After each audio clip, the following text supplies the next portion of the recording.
Welcome to This Week in WoW, episode number 8. I'm the Fury, also known as Paul Ritchie in game, and with me, as always, is Justin Padilla, and in game, you can call me JP Smiles.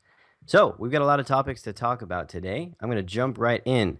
For WoW's 10th anniversary, they are bringing back the Molten Core raid, which is pretty exciting for those of you who love the old Molten Core, and it will be updated to the level 90 content.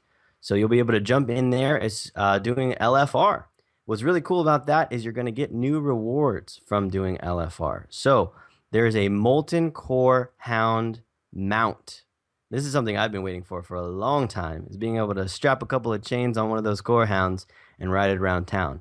So that's pretty exciting. And also for those of you who like to collect little pets, there is a new corgi. Get it? Core hound, corgi, a new corgi pet. So Paul, I'll let you talk about the Tar and Mill versus South Shore change, which is pretty exciting. well. Let's go back real quick to the understated instance here. Now, this is looking for raid, as you put it, but it's going to be a 40-man looking for raid. That's the first time they've ever done such a big raid. It's always been a 25-man. So they're going back to the 40-man just kind of for nostalgia's sake. We are going to get this awesome mount from Downing Rag. There isn't a lot of talk on, is this going to be a full instance or is it just going to be like 2 or 3 bosses? So, but it is going to be retooled and redone for the current level cap, which is 90. So it's going to be interesting to see what they do here. And at the same time, we've got the Corgi pet, which looks fantastic. But you shot me off about the Torin Mill versus South Shore PvP. It's going to be the first PvP instance that is done for team deathmatch. So the only point of this is going to be to kill each other. And all other PvP instances, there's been some sort of agenda. You've gone in there, captured a flag, captured a base, done something of that nature, and there's been fighting in the middle, and that's been looked down upon.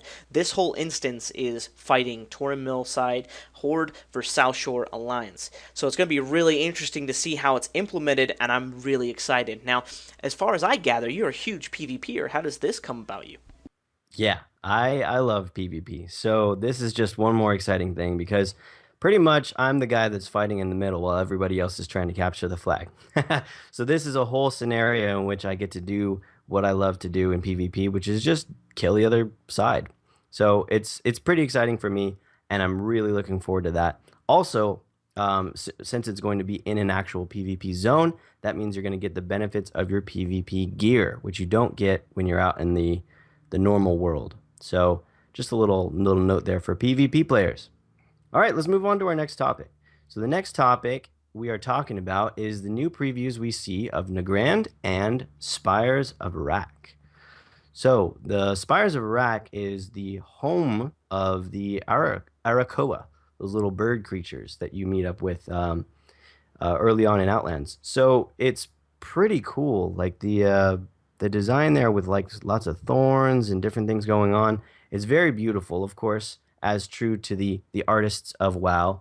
And it's pretty exciting to see what kind of adventures you might have in this land. So, why don't you talk a little bit about Nagrand? Because I know that is your favorite place, Paul. Right, Nagrand is by far my favorite zone in all of World of Warcraft, so it coming back is scary yet exciting at the same time. I believe they've done quite a bit of justice to it. We're looking at some screenshots of the open fields, the skies look beautiful, the detail on these different animals is immense. As far as the eye can see, you also have all these different trees and hills in the background, but what's really exciting is they even have all these mushrooms coming up from what was Zangarmarsh, so you kind of get to tie into Zangarmarsh, which is no longer Zangarmarsh, and see how things weren't corrupted, how beautiful the actual area is before the Dark Portal came and corrupted everything.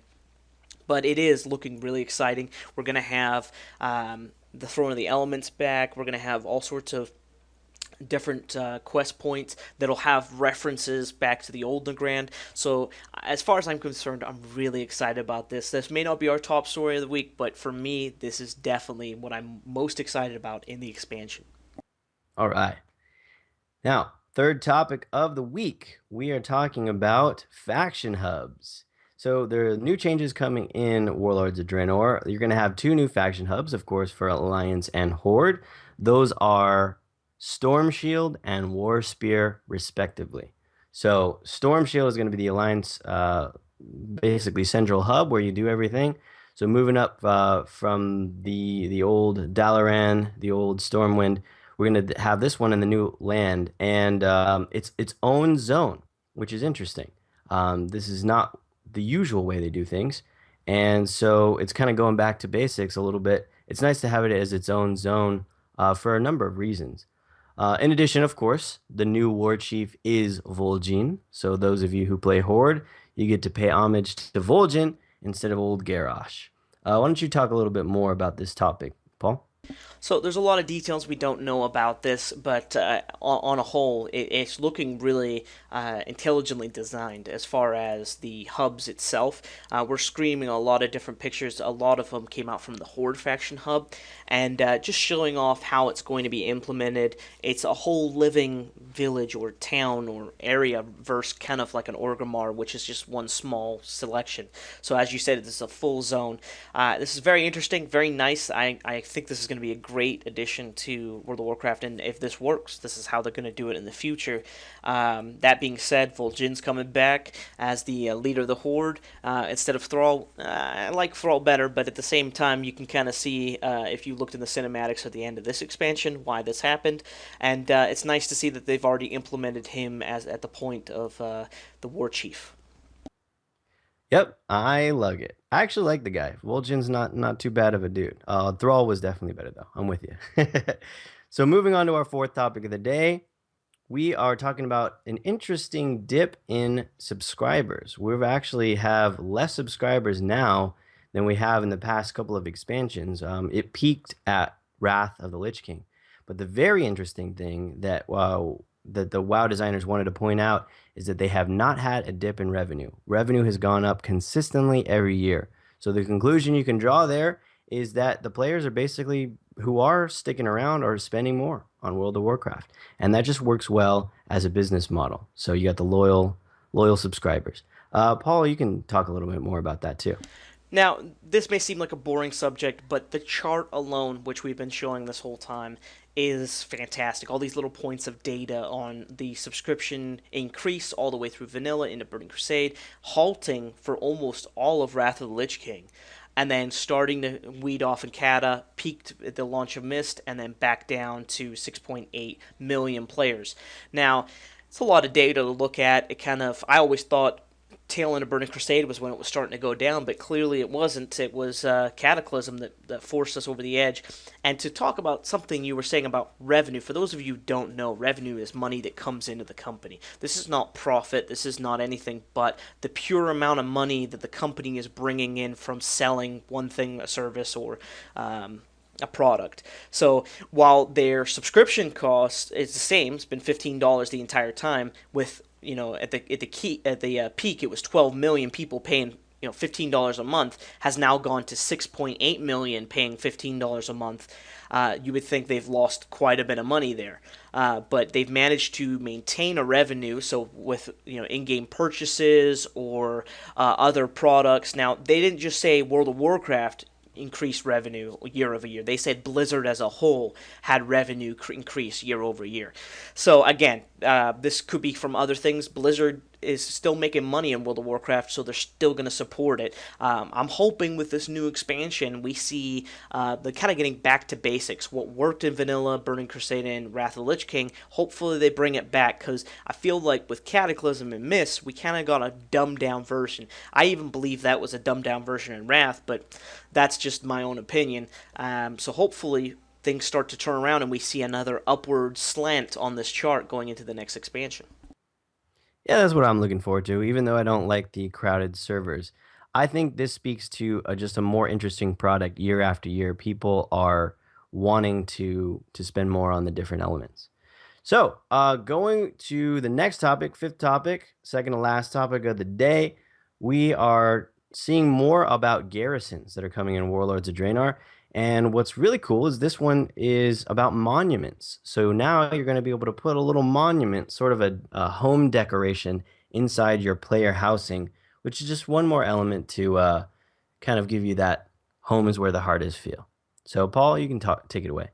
Yeah, it's going to give something that you can show off. Now, we have been talking about garrisons throughout the show since the birth of our show, and essentially, it's a home for your character. Now, this is monuments. Monuments are like trophies that you can put in your city in specific areas and show off achievements. And for instance, you've got Pet Brawler, win 2,000 pet battles in Draenor. I mean, that's another thing to farm, another thing to keep you in the game. Something else is 5,000 honorable kills in Draenor. I mean, these are things to be proud of. They're kind of like achievements, but you can kind of display them to other people. Yeah, that's what's interesting to me. I didn't think about it until now, but if you earn a trophy and get to put it in your player housing, does that mean you get to show it off to other players? In other words, can you invite them to your garrison? That's something I'll be interested to see when it comes out. So, the last topic of the day, choppers. The thankfully the winner of the chopper competition was the Horde side, which means we get our brand new chopper for free, and the Alliance has to pay 100,000 gold. So I have kind of a grin on my face right now because I'm a Horde player. Used to be Alliance, but too bad for them. So take it away, Paul. Of course, there's no bias there at all. We both play Horde here on Kill Jaden, and you know what? I watched the show from beginning to end. I think they did a great job with both choppers. I think the team that only had two members, the Horde team, did a much better job against the Alliance team, who had three members the entire time and could not figure out how to put things back together. Displayed why the Horde won. They are by far the superior race and class and everything, and there's no bias there.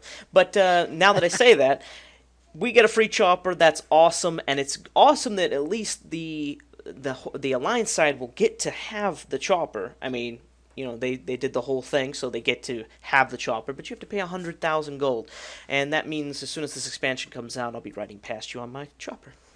It's pretty exciting too because I don't have 100,000 gold, and I ride a motorcycle in real life, so it's kind of nice to have one in game too. But that's it for our show. You can have the last comments there, Paul. Yeah, thank you very much for tuning in. Please like, subscribe, share this video with people. Let us know what you think. Comment at the bottom of it. We love to hear your feedback. Thank you very much for listening. My name was Paul Ritchie, known in game as The Fury. With me this week, as always, was Justin Padilla and in-game JP Smiles. have a great week, and thank you for tuning in.